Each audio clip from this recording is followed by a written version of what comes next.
Bismillahirrahmanirrahim. Alhamdulillahirabbil alamin wa sallallahu wasallam ala sayyidina Muhammadin wa ala alihi wasahbihi ajma'in. Assalamualaikum warahmatullahi wabarakatuh. Alhamdulillah, pada ketika ceramah saya akan disiarkan adalah tuan-tuan puan-puan baru habiskan khataman Al-Quran. Semoga diterima oleh Allah Subhanahu wa taala. Doa ketika khataman Al-Quran tidak ditolak oleh Allah taala. Doa ketika khatam Al-Quran tidak ditolak oleh Allah Subhanahu wa taala. Keberkahannya sangat banyak, ya, sangat banyak. Maka tentang Al-Quran ini adalah sangat-sangat penting kita mengetahuinya. Banyak kita dengar, kita lihat kitab-kitab Imam Haddad menyebutkan tentang pembacaan Al-Quran, supaya jangan sampai kita tidak membaca akan Al-Quran. Tentang Al-Quran ini, tuntutannya bagaimana, ya? Apa yang wajib kita dengan Al-Quran? Tahu baca sampai level mana? Ataupun apa yang nak kena baca? Bila nak kena baca? Kalau dari sudut fiqahnya sahaja, yang nama Al-Quran ini, first of all, kita tengok, ya, sebelum saya sebutkan itu, kita nak sebut.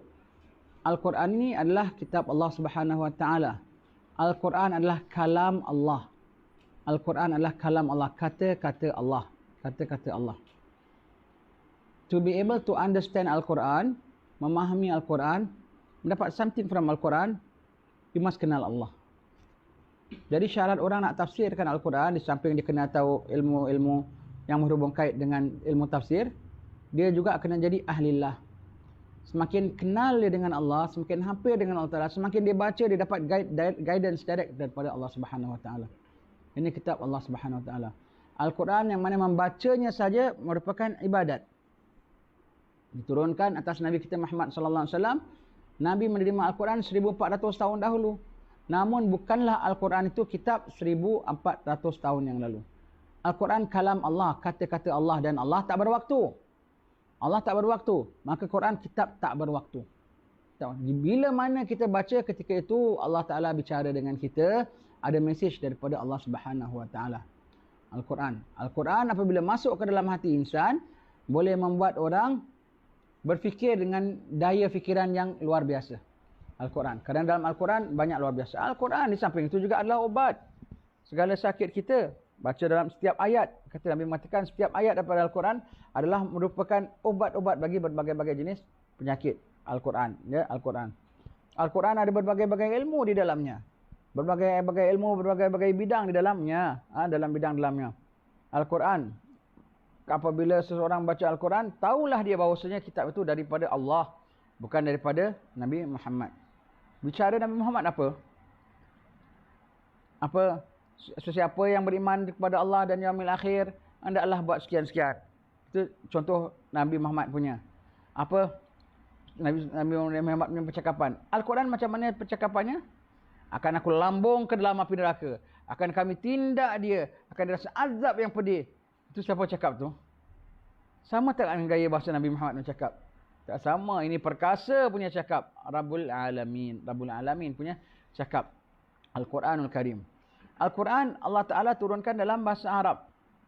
Al-Quran yang nama fahamnya, yang seasal dan seasalnya adalah daripada Allah, dan Al-Quran itu tidak ada bahasa, sebab Allah Ta'ala tak cakap bahasa kita. Allah Ta'ala tidak gunakan bahasa kita, itu bahasa makhluk. Tetapi Allah Ta'ala turunkan semua kitab-kitabnya, Allah Ta'ala terjemahkan pakai bahasa makhluk. Ya.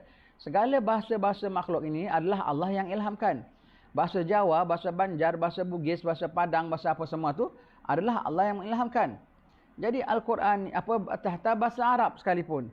Jadi Al-Quran ini diturunkan dalam bahasa Arab. Pertama kerana Nabi Muhammad Arab. Dan yang kedua kerana bahasa Arab lah is the best of language of all. Bahasa yang paling lengkap Al-Quran. Bahasa Al-Quran. Paling lengkap dan paling ringkas. Kalau dalam bahasa Arab menyebutkan satu perkataan, kita memerlukan beberapa perkataan dalam bahasa Melayu dan lainnya untuk menyebutkan makna bahasa Arab tu. Dalam bahasa Arab, jalasa. Apa dalam makna bahasa Melayu? Ya? Apa? Oh, tak belajar bahasa Arab semua. Jalasa apa? Jalsa Isnin bukan. Jalasa tu maknanya duduk, betul lah. Jalasa tu maknanya duduk. Bukan duduk saja. Dalam bahasa Melayu kita nak menafsirkan jalasa iaitu apa? Jalasa. Dalam bahasa Melayu, dia seorang lelaki telah duduk. Ya jelisu. Dia seorang laki-laki sedang duduk.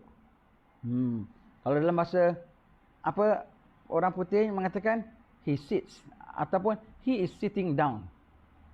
Begitu ya dalam bahasa orang putihnya. Begitu lengkap dalam bahasa Arabnya. Bahasa Arabnya. Al-Quran Karim ini pernah Imam Ghazali tukir dalam kitab Ihya, pernah seorang pendeta berbahas dengan salah seorang alim ulama, menanyakan, aku tak percaya ini Quran daripada Tuhanmu. Kenapa Tuhanmu tidak cakap bahasa Arab? Dan manalah cakapan Tuhanmu boleh ija dengan ba, dengan kaf, dengan apa semua.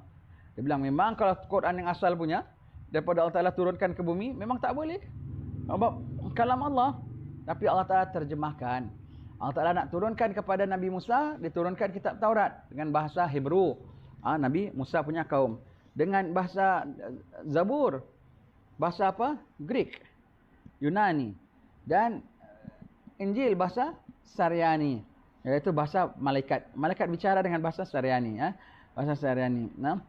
Dan Al-Quran dengan bahasa Arab. Kerana Nabi Muhammad Arab dan kerana bahasa Arab selengkap-lengkapnya kitab.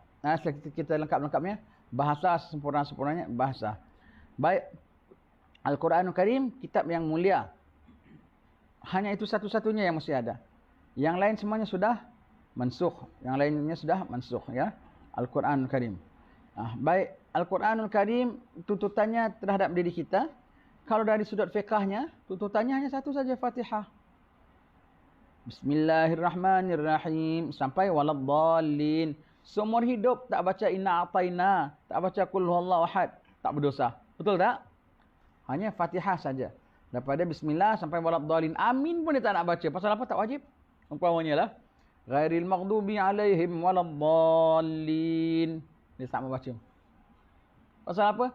Aku nak baca yang wajib aja. Umpamanya, berdosa tak? Tak berdosa, tak berdosa. Yang wajib dalam unsur fiqah, yang wajib dibaca hanya satu. Dari sudut tauhid, kita rukun iman yang ketiga, percaya kepada kitab-kitab Allah. Percaya pada kitab-kitab Allah, beriman kepada Allah, beriman pada malaikat, beriman kepada kitab-kitab, beriman kepada rasul, beriman pada hari kiamat, beriman pada qada dan qadar, semuanya daripada Allah Ta'ala. Yang ketiga, beriman dengan kitab-kitab Allah. Beriman dengan kitab-kitab Allah, maka sebagai manifestasi pembuktian kita ni beriman dengan kitab Allah, apa buktinya? Apa tuntutannya? Tuntutannya tak boleh tidak kecuali bila apa? Mampu membacanya. Kalau anda bilang tiada Tuhan melainkan Allah, apa buktinya? Anda tidak sembah berhala lain. Anda tidak memuliakan segala yang selain daripada Allah. Dan anda sembahyang, itu menunjukkan anda beriman. Kalau anda beriman dengan Quran, apa buktinya? Apa tuntutannya setelah bagi orang yang mengatakan saya beriman dengan Al-Quran? Minimum seminimum-minimumnya mampu baca Al-Quran. Jadi apabila seseorang yang tak mampu baca Al-Quran, dia tidak membuktikan. Jadi dia tak membuktikannya dia beriman dengan Al-Quran. He doesn't do anything at all. Dia tidak buat satu pun yang menunjukkan dia beriman dengan Al-Quran. Macam orang perempuan lah, dia suka tanya sama suaminya kan, apa bukti abang sayang sama saya? Satu kuntung bunga ros pun jadilah. Tanda abang kasih dapat aja, abang sayang saya ya. Jadilah umpamanya, jadilah. Ada buktinya. Kalau dah ada mata air lama, apa bukti betul awak cinta sama saya? Saya akan pinang awak minggu depan. Ini cintanya pun dah saya siapkan, nanti ibu saya akan bawa. Itu tanda cintanya. Jadi akan berkahwin ya, berkahwin begitu. Kalau kita tanda beriman dengan Al-Quran, apa tandanya? Paling tidak kata Imam Nawawi mampu membacanya. Kemudian memahami maknanya. Kemudian mentadabbur lagi isi kandungannya. Menjunjung hukum ahkamnya. Membuat suruhnya, meninggalkan tegahnya. Itu yang Allah Ta'ala mengatakan. Kalau kita menjadikan Al-Quran imam kita, dia akan pandu kita masuk dalam syurga. Kalau kita membelakangkan Al-Quran, maka dia akan seret kita masuk dalam api neraka. Ya. Kena faham bahasa Al-Quran ya. Dan tuntutannya kena faham bahasa Al-Quran ya. Baik. Kena faham bahasa Al-Quran. Apa kemudian itu paling tidak memahami apa itu mampu membacanya. tuntutan Al-Quran dari sudut tasawuf, kerohanian. Apa pulanya tuntutannya? Oh, kita boleh baca. Sekecil-kecil kitab penawar bagi hati ada sebut bahwasanya Al-Quran ini mampu membacanya itu sebagai bukti kita bersyukur kepada Allah Ta'ala dengan nikmat mata, nikmat lisan, nikmat akal yang kau tidak cacat akal tu. Kau boleh baca Al-Quran. Apa zahirnya? Kau manfaatkan segala nikmat ini. Kau buktikan dengan menggunakannya dengan yang diperintah oleh Allah. Jadi kalau kita baca kitab penawar bagi hati, tanda seseorang itu bersyukur kepada Allah Ta'ala ialah menggunakan segala panca inderanya kepada tempatnya. Maka kegunaan biji mata untuk pandang semesta alam, melihat kebesaran Allah Ta'ala. Kegunaan biji mata untuk mampu membaca Al-Quran. Kegunaan lisan untuk ucap 2 kalimah syahadat. Kegunaan lisan untuk baca Al-Quran. Jadi orang yang tak mampu baca Al-Quran, dia tidak syukur dengan nikmat mata. Orang yang tak mampu baca Al-Quran, tak syukur dengan nikmat lisan.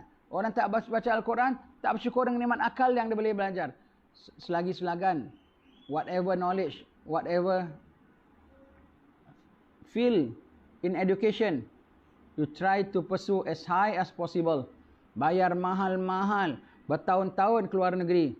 Sanggup Al-Quran yang setakat lebih kuranglah kalau nak baca lancar.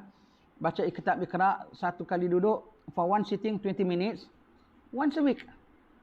Within 1 year, you sudah boleh mampu baca Al-Quran. Dah keluar daripada orang buta huruf. Kau macam-macam kitab kau dah belajar semua. Tapi kau baca Quran belum boleh baca. No good. No good, ya. No good. Jadi apa tuntutan Quran adalah kerana mensyukuri nikmat mata, nikmat akal, nikmat lisan. Maka orang yang tak mampu baca Quran, biji matanya korek sudah.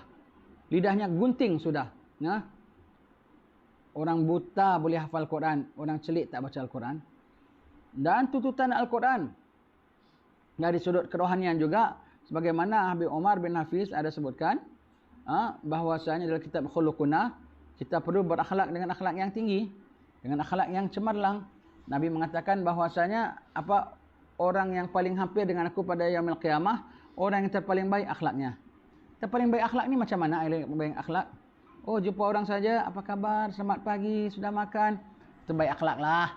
Baik akhlak sesama kita saja. Yang nama baik akhlak, sepaling baik akhlak ialah baik akhlak kepada Allah Ta'ala. Baik akhlak kepada Allah Ta'ala. Baik akhlak kepada Allah Ta'ala. Dan tanda seseorang itu baik akhlak dengan Allah Ta'ala ialah dia membaca mesej-mesej dari Allah Ta'ala. Kalau dia tak baca mesej-mesej daripada Allah Ta'ala, bermakna dia tak umpamakan Allah Ta'ala. Kalau tak umpamakan Allah Ta'ala, ada akhlakkah begitu? Seorang bapa utus surat sama anaknya. Kau tak baca pun surat aku, kau tak baca pun surat aku. Kalau orang dulu surat tahu betul-betul surat ada envelope ke. Sekali satu hari dia balik, dia kemas-kemas beg dia, bapak tengok beg dia. Surat kiriman bapak dia semua ada. Stamp daripada Batu Pahat antar ke England. Ada semua sampai. Tapi dia tengok tak buka pun envelope-nya. Maknanya kau tak baca pun surat aku, kau tak baca pun surat aku. Mengajar tak anak tu? Kurang ajar, tak berakhlak dengan bapaknya. Allah Ta'ala hantar mesej.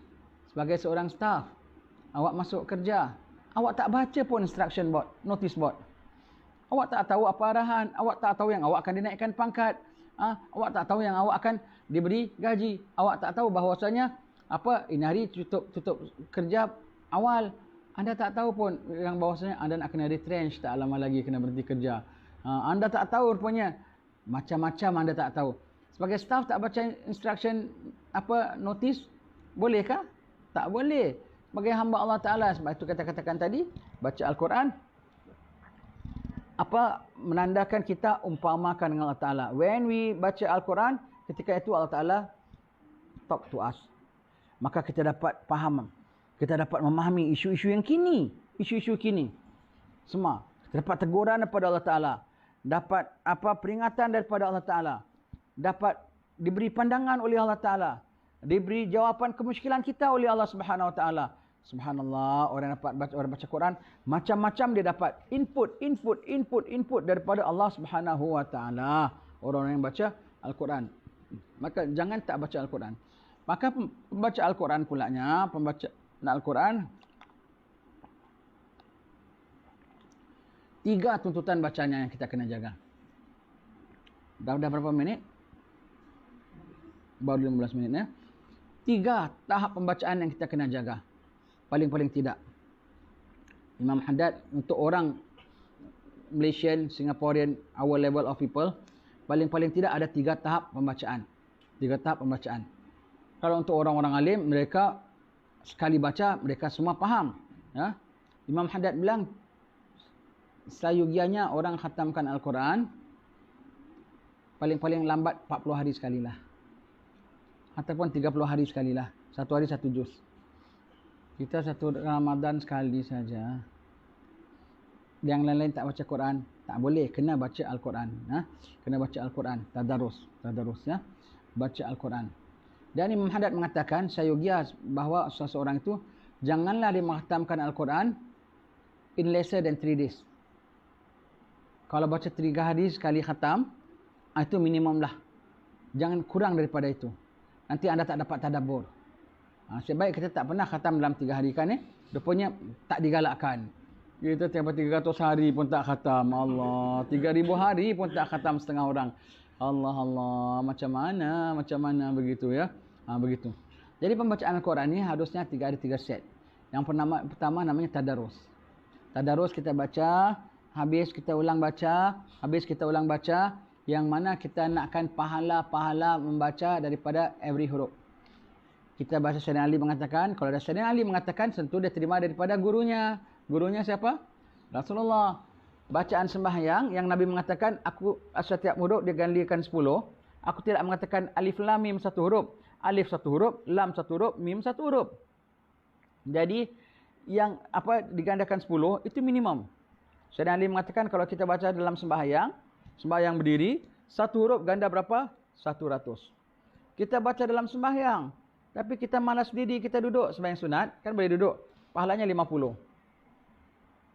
Kita sembahyang, pahalanya 50. Kita baca Al-Quran di luar sembahyang, tapi dalam keadaan kita berwuduk, maka 1 huruf kali 25. Kita baca di luar sembahyang, tanpa wuduk, tak ada wuduk, kita baca je Qul huwallahu ahad, tak ada hadas besar, tapi ada hadas kecil. Boleh baca kan? Boleh baca. 1 huruf kali 10.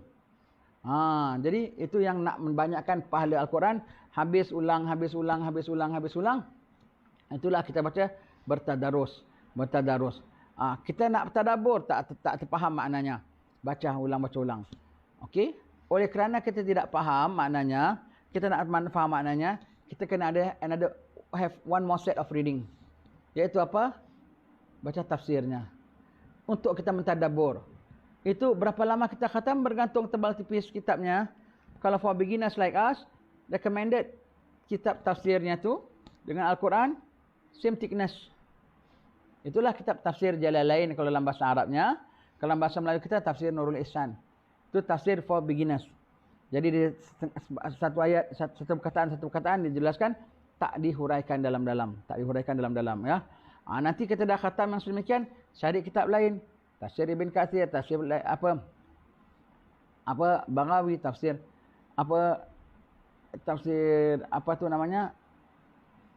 As-Sabuni, macam-macam. Kita baca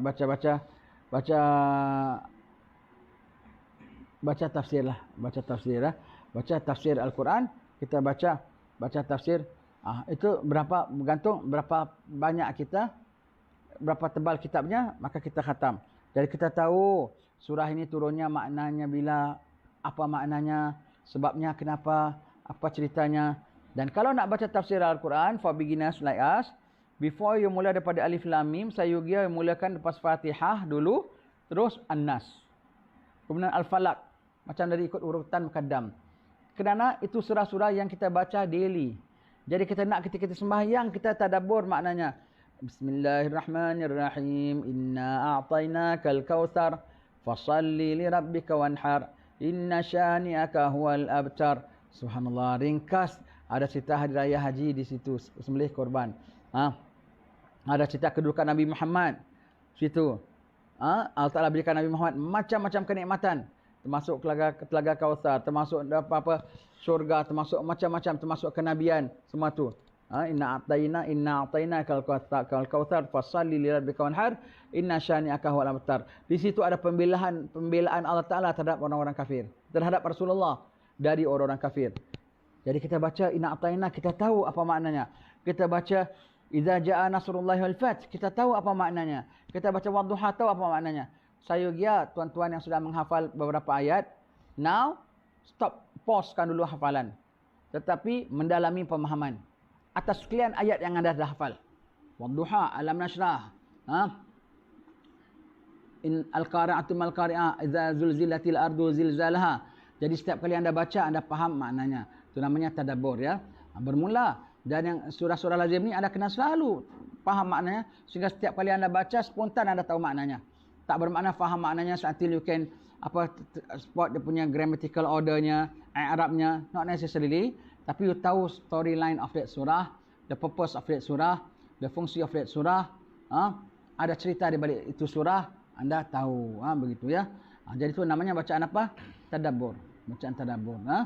Yang pertama tadi kita bilang baca tadarus, yang tadabbur. Yang ketiga ialah apa? Nakkan fadilat ayat yang tertentu, namanya tabarruk. Nakkan berkat. Seperti membaca Yasin satu hari 2 kali, sekali pagi dan sekali malam. Siapa baca Yasin satu hari 2 kali, nescaya diampunkan Allah Ta'ala dosanya, sehingga setiap pagi dia bangkit dari tidur, keadaannya seperti bayi baru lahir daripada perut ibu. Seperti membaca surah Al-Mulk tiap-tiap malam, supaya terlepas daripada fitnah, terlepas daripada soal kubur. Seperti membaca 10 ayat daripada surah Al-Kahfi dan 10 ayat akhirnya tiap-tiap malam, terpelihara daripada fitnah Dajjal. Begitu, ya. Seperti lepas asar baca surah Al-Waqi'ah, supaya kita dimudahkan rezeki oleh Allah Subhanahu Wa Taala. Dan berbagai-bagai surah lagi kita baca, nakkan fadilat-fadilat tertentu. Fadilat tertentu. Itu jangan tidak. Kita mesti baca apa yang tadi kita mengatakan. Dah berapa set sekarang? 3 set. Yang pertama tadarus. Baca ulang. Yang kedua tadabbur maknanya, memahami maknanya. Dan khususnya untuk kita baca dalam sembahyang. Dan yang ketiga nakkan keberkahan ayat-ayat yang tertentu. Keberkahan ayat yang tertentu. Tentang tabarruk ini, setengah-setengah ayat tu, walaupun perempuan dalam haid pun boleh baca. Seperti nak tidur, baca Qul Huwallahu Ahad, orang perempuan dalam haid. Boleh. Al-Falaq, An-Nas boleh, itu niat zikir. Niat zikir. Dalam haid boleh baca ayat Quran? Boleh. Contohnya kau makan baca bismillah. Bismillah tu kan ayat Quran. Takkan dalam seminggu kau uzur makan pun tak baca bismillah. Aku tengah uzur. Suap setan kenyang. Kan baca bismillah tu kan ayat Quran. Ayat Quran kau tak boleh satu ayat pun tak boleh. Maka kalau kita orang perempuan dalam haid, dia nak tidur baca Al-Falaq, An-Nas boleh, kerana niat zikir. Niat zikir boleh, ya. Niat zikir dia boleh baca. Akan keberkahan itu. Seperti baca ayat kursi selalu biar dapat peninding daripada Allah Taala, pemeliharaan Taala. Dan kalau nak satu set lagi bacaan, the fourth set. Tapi itu kena tanya Jabatan Agama, kena tanya Jabatan Tanah, iaitu apa? Baca dalam kuburmu. Sebagaimana Bitul Adawiyah dah setiap malam sembahyang 1,000 rakaat. Kaum ibu, ya, alhamdulillah Imam Ghazali selalu sebut supaya kita ikut ambil contoh daripada orang salihin. Jadi suri tauladan kita, jadi idola kita, khususnya daripada mereka yang telah meninggal dunia. Jadi inspirasi bagi kita. Dan Imam Ghazali sangat-sangat menggalakkan supaya kita mengambil inspirasi juga, mempelajari tentang orang-orang salihin ini di kalangan pada salihat, pada waliyah, ya, pada wali-wali perempuan. Jadi apa kita tengok, perempuan buat begini, aku laki-laki aku kena lebih lagi pada ini, ya. Maka kita cerita Rabitul Adawiyah, setiap malam sembahyang 1,000 rakaat sembahyang malamnya. Kemudian itu pun dia takut kalau kuburnya gelap, maka dia minta galikan kuburnya, liang lahatnya. Dia selalu baca Al-Quran dalam kuburnya, biar kuburnya terang nanti. Baca sampai khatam, sekali khatam, 2 kali khatam, 3 kali khatam, 10 kali khatam, 100 kali khatam, 1000 kali khatam, 7,000 kali khatam. Rabitul Adawiyah. Baca dalam kuburnya 7,000 kali khatam. Subhanallah. 7,000 kali khatam, ya. Punya baca. Khabaran ini sampai kepada Imam Umar Al-Muhdar. Imam Al-Muhdar Hadramut dengar, Rabi'atul Adawiyah membaca sedemikian, aku pun nak baca juga. Maka dia pun galikan kuburnya juga, pun masuk ke dalam kuburnya, baca Al-Quran khatam sampai 7,000 kali khatam juga. Sampai 7,000 dia mengatakan, Ini baru orang perempuan punya level. Aku orang jantan, aku mesti lebih. Maka ditambah lagi 1000. Ditambah lagi 1000 jadi sampai berapa? 8,000 kali khatam. 8,000 kali khatam ya. Begitu orang-orang baca Al-Quran. Kita katakan orang apabila baca Al-Quran dia dapat something from Allah Ta'ala. Special gift daripada Allah Subhanahu Wa Ta'ala. Kehampiran dengan Allah Ta'ala. Maka dalam bulan Ramadan banyakkan Al-Quran. Imam Syafi'i dalam bulan Ramadan segala jabatan fatwanya tutup. Imam Malik semua jabatan fatwanya tutup. Orang nak tanya fatwa-fatwa semua tak important, semua tanya lepas hari raya. Dalam bulan puasa dia hanya konsentrasi Quran, tafsir, Quran, tadabbur, Quran, tadarus, itu saja. Sebab itu Imam Syafi'i dalam bulan Ramadan dia baca khatam Quran dia tak banyak. Imam Syafi'i dalam Ramadan dia khatam Quran cuma 2 kali. 2 kali khatam dalam Ramadan baca khatam 2 kali khatam setiap hari. Setiap hari 2 kali khatam. Jadi satu Ramadan baca berapa kali khatam? 60 kali khatam Imam Syafi'i. Imam Syafi'i baca Al-Quran begitu. Baca Al-Quran satu hari 2 kali khatam.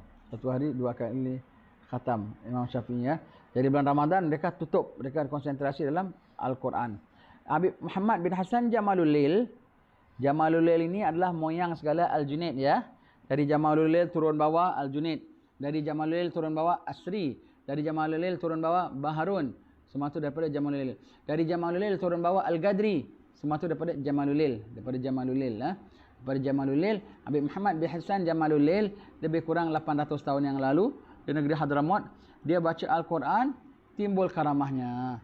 Dalam bulan Ramadan khususnya. Dia kalau baca Al-Quran. Dia begitu merasa kemanisan Al-Quran. Sehingga betul-betul punya manis. Air liurnya bertukar jadi madu. Air liurnya bertukar jadi madu. Kemudian batal tak kalau dia telan air liurnya? Tak batal sebab air liur dia sendiri. Air liur kita tak madu sangatlah. Bukan tak madu sangat, memang tak madu langsung. Air liur dia bertukar jadi madu. Dia tanya fatwa. Adakah batal puasa aku? Tak batal ya Imam. Tak batal. Tak batal. Tadi dia segar siang hari dia puasa. Baca Al-Quran je dapat madu dia segar. Tapi dia tak nak rasa segar. Sebab di tadi itu bulan puasa sangat letih dan panasnya. Kerana dia tak nak luput rasa letihnya itu. Maka dia tak banyak baca pada siang hari. Kecuali baca dalam sembahyang pun manis pun sikit ajalah. Dia banyak baca pada malam hari. Sebab itu dia tak dapat banyak khatam. Dia baca dalam malam hari saja, dia tak baca siang. Dia hanya khatam berapa tahu? Kalau dalam bulan Ramadan dia baca dia hanya dapat 8 kali khatam setiap malam. Allah, 8 kali khatam setiap malam. Itu pun tak baca siang tau, baca malam aja. Baca malam aja 8 kali khatam. Ini semua dah masuk zon waktu yang berbeza. Wali-wali Allah, dah masuk dalam zon waktu berbeza. 8 kali khatam. Kata Imam Nawawi sebagai mana Imam Haddad Tukil, Imam Nawawi mengatakan itulah yang paling tinggi yang kami pernah dengar. Orang 8 kali khatam. Tak ada orang yang more than that. Maknanya khabaran pada Habaib Qutin sampai pada Imam Nawawi. Dia khatam 8 kali khatam setiap malam. Itu pun malam aja, siang tak ada. Allah, 8 kali khatam. Fantastic. Dia baca Al-Quran sampai dapat fahaman sampai begitu ya. Imam Haddad bilang tidaklah seorang itu disebut sebagai murid. Murid itu apa? Orang yang berkehendak menuju Allah. Yang nak set path towards Allah Ta'ala. Tidaklah seorang itu dikira murid. Kecuali dia mesti ada pendampingan dalam Al-Quran. Dan dia mampu mendapat apa keperluannya semua itu daripada Al-Quran. Sehingga setengah ulama mengatakan, kalau tali sepatu aku hilang pun, aku cari dalam Al-Quran, aku akan jumpa. Sama ada Al-Quran kasih clue ke, ataupun Al-Quran kasih solutionnya tentang tali sepatunya itu. Begitu mereka baca Al-Quran, memberi mereka macam-macam peringatan. Sudah setengah jam? Belum lagi? Sudah. Lagi 40 saat. Begitu orang-orang saleh semua baca Al-Quran. Jangan kita tak baca Al-Quran. Jangan kita tak baca Al-Quran ya. Baca Al-Quran selalu, khususnya bulan Ramadan ini, dah tak sempatlah kalau anda belum baca Al-Quran. Anda kena cari guru baca Al-Quran. Dan anda tak mampu baca Al-Quran, bayar. Jangan pelukik. Sekarang susah tau nak cari mak guru. Tak ada, susah orang nak cari. Yelah, awak nak bayar 1 bulan RM20. Siapa nak bayar, nak mengajarkan awak. Tuition pun tak begitu. Ustazah, boleh ajarkan saya baca Al-Quran, Ustazah? Saya busy lah. Saya sanggup kasih hadiahnya 500. tiap bulan. Kan besar ya. Besar. Agak-agaknya, tak tahu kalau 500 kan kira besar tak boleh. Kalau pada saya macam besar lah. Besar tak agaknya? Kalau ambil tuition 1 bulan berapa ratus?